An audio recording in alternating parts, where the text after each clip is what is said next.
chéri de moi, ti cœur. Ou ti ou pas qu'on s'en fait pour moi. Pas qu'on s'en fait pour moi.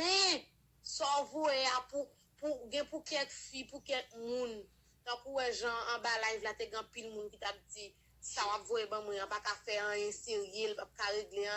un mais pour moi ti ou c'est $1 million. OK? Parce que sans vous et ben moi là, je suis sûr et certain ma fort content chéri et me senti me gen joie dans kem déjà pour j'aimerais ma bien pas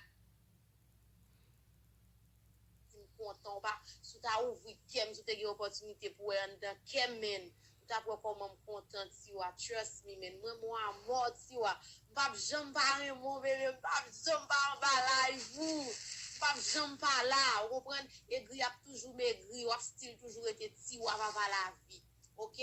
pas kiem pas mai pour ça on moun ka penser pral di pral minimiser que me prend $250 dans mes ti wa pour faire commerce que me del ti moun ça pas l'argent moun ka minimiser yo seulement ça me ka di yo tout moun ouais je dis à qui vinn gagner qui vinn gen gros magasin gros shop comprendre gros mall gros factory gros bagay c'est dans étape piti a yo te sorti pour te river la donne